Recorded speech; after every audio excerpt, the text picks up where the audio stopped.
Hey viewers, I hope you didn't think there were only 8 horrible bugs plaguing Fallout 4 since its release for me to complain about. Of course there's more. I could probably make 2 or 3 additional videos on top of this one, especially with so many comments to remind me of bugs that I forgot, or to inform me of ones that I didn't even know about. Of course, some of the issues people point out I wouldn't really call bugs. The brain-dead vertebrate AI isn't bugged, this is just what Bethesda thought was acceptable. I don't think the chameleon effect is bugged, it's just terrible design. Same thing with level scaling, Bethesda actually intended enemies to become nigh unkillable after level 100. This is stuff they looked at and thought, yep, awesome, ship it. Don't worry, there's plenty of proper bugs for me to talk about, and just like the last video, I'll be sure to link any fixes modders have come up with in the description. Community fixes are the best we've got right now, with the next-gen update being delayed until 2024. Not that I have any faith in the next-gen update actually fixing anything, but we'll see. Anyways, let's look at some more bugs.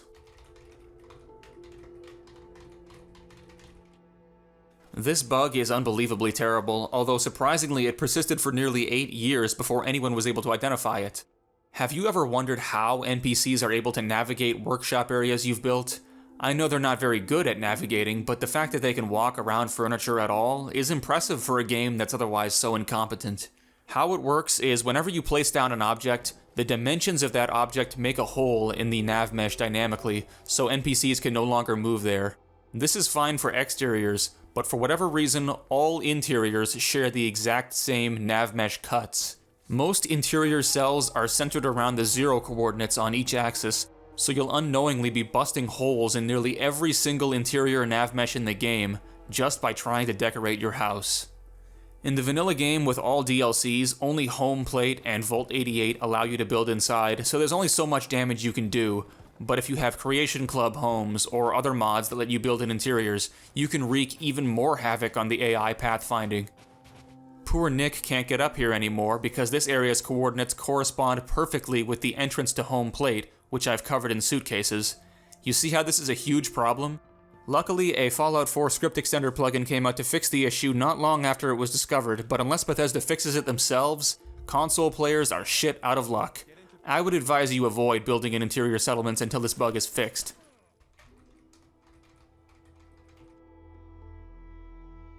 I have to thank the comments section for telling me about this one because I didn't even know level 4 merchants existed. I don't think Bethesda cared about them one bit either, because literally every single level 4 merchant is bugged in some way, making them very difficult to legitimately acquire without using console commands. If you manage to recruit even a few of these bastards, consider yourself lucky. Half of these merchants are found in random encounters, so it's all up to the luck of the draw whether you find them or not. Sometimes they only appear once before disappearing forever. The conditions for being able to speak to them about working for you can also fail to pass occasionally.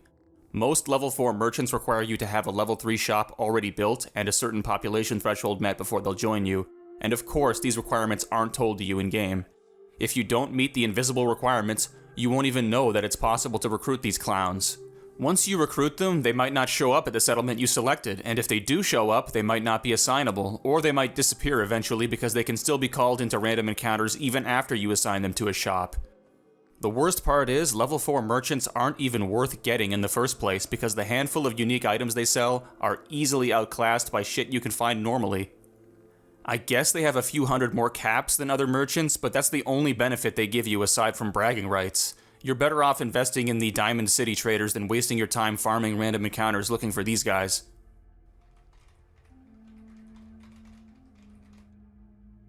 Fallout 4's random encounter system has one big problem. Some random encounters never reset after they activate, which means as time goes on, the Commonwealth will become less and less lively. Rust Devils from Automatron are a perfect example. After you defeat them at a location, nothing will ever spawn there again. This bug is related to our last bug because some of the level 4 merchants spawn as random encounters, which means you're less likely to find them as random encounters become less frequent. Besides downloading the unofficial patch, there's pretty much nothing you can do to fix this problem other than starting a new save. This is a particularly nasty bug, which aptly is usually the result of getting stung by a bug. To trigger it, all you have to do is get hit by any poison effect, and before the poison wears off, use Med-X. Congratulations, the negative perception effect from being poisoned is now permanent. The Fall UI mod makes it a lot more clear that you're being affected by a status effect, unlike the vanilla Pip-Boy, which only tells you that you have -1 perception, which isn't very helpful. I'm sure a lot of people playing Fallout 4 casually have been hit with this bug because it's completely logical to take poison resistance items like Med-X after being poisoned, but nope, in Bethesda world, that just makes the poison last forever. There's no easy way to fix this issue without using console commands. Equipping Poisoner's legendary armor, deliberately getting poisoned, and then unequipping it is supposed to fix the issue, but after trying for a long while, I can't get it to work. I can't believe Bethesda hasn't fixed this bug yet, considering how easy it is to replicate. Strangely, the unofficial patch hasn't fixed it either, but there is a fix out there that I've linked in the description. This is an animation problem I discovered a few months ago. I looked around on the internet and apparently no one else has ever complained about it before. When you throw a grenade or mine while holding the vast majority of Fallout 4's weapons, the weapon's parts will move into strange positions. The magazine and bolt of the hunting rifle will fly backwards, the submachine gun's drum will fly back too and you'll hold it by the stock, the security baton retracts for no reason, the Fat Man's nuke flies forward as if it's about to fire. Nearly every weapon has some sort of weird behavior. Most melee weapons are okay because they have no moving parts, and some heavy weapons are also flawless, probably because they have an exclusive throwing animation made just for that one weapon. The 10mm pistol also doesn't exhibit this issue. If I had to hazard a guess, I imagine the animators authored the grenade throwing animation using the 10mm pistol, and then copied that animation over to most other weapons without adjusting it, resulting in these problems. This is a great example of the corner-cutting, it's good enough mentality that typifies Bethesda games. The animators probably knew about this bug, but they didn't want to put in the extra effort to fix it by making unique throwing animations for every single weapon.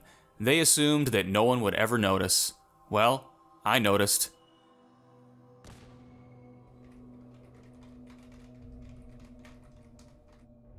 These are bugs I can't showcase myself because I refuse to buy any Creation Club content, but I'll do my best to explain them.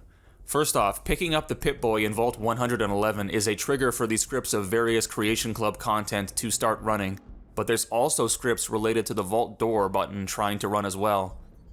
Too many scripts running at the same time on weak hardware results in a stack dump, which makes some of the scripts shut down. If the Vault Door script fails, you'll be locked in Vault 111 for a little while until the script runs again.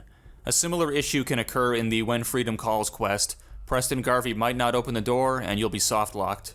Nearly all reports of these bugs come from the PS4 and Xbox One, which are weak platforms for running Fallout 4.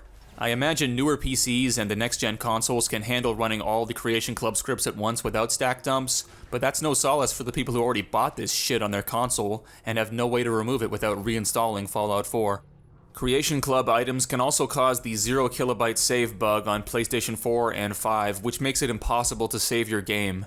Fixing this is a laborious process that console players shouldn't have to deal with. If you buy a product, it should just work. There shouldn't be problems like this. The entire point of the Creation Club should be to provide mods that are guaranteed to be compatible with each other and guaranteed to not break the vanilla game, but Bethesda fucked up that simple quality control task. It's disgusting enough that Bethesda is selling overpriced microtransactions, but the fact that these microtransactions can corrupt saves and block quest progress, and Bethesda knows this but keeps selling them anyways, takes it to a whole new low. They've no doubt made millions of dollars off the Fallout 4 Creation Club. The least they could do is make sure it's functional, and not just take our money and run.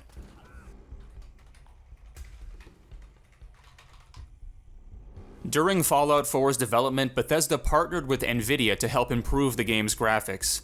Nvidia helped them implement volumetric lighting into the game. You know, the god rays that completely destroy your performance even to this day with the latest GPUs.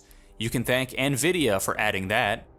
Arguably worse was their implementation of Nvidia Flex technology. Much like DLSS today, Flex only works on Nvidia graphics cards. If Fallout 4 detects you have an Nvidia GPU, a weapon debris setting is added to the launcher.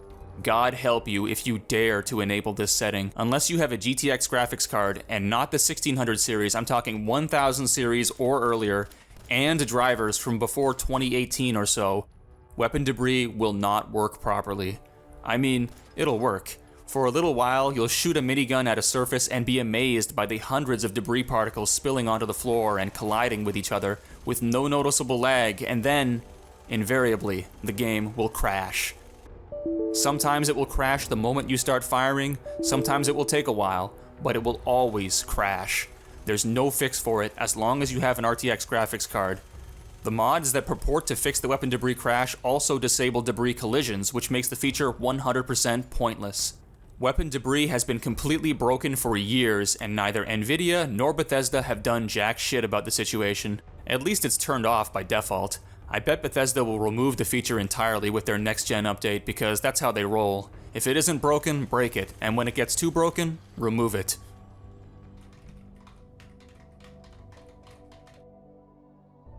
This last one is actually a beneficial bug, and I'm glad that Bethesda hasn't patched it out since the Contraptions Workshop DLC dropped in 2016. All you have to do is set up a short line of conveyor belts leading into a conveyor storage, and then drop whatever item you want to duplicate on the conveyor belt. Order Dogmeat to retrieve the item at exactly the right moment, and it will be present in both Dogmeat's mouth and the conveyor storage, effectively being duplicated. I'm sure there's other duplication glitches, but this one is really easy to set up. It can be difficult to get the timing right, but there's no penalty for failing. You can easily retrieve the item from wherever it ended up, Dogmeat or the storage, and try again. It just goes to show that not every Bethesda bug is a terrible, game-breaking nightmare. Sometimes there's funny or useful glitches that you have to go out of your way to activate. I don't think anyone minds those so much. Okay, I hope you enjoyed this look at some more bugs, and yeah, have a happy Christmas, Merry New Year and all that. I'll see you again in 2024. Toodles!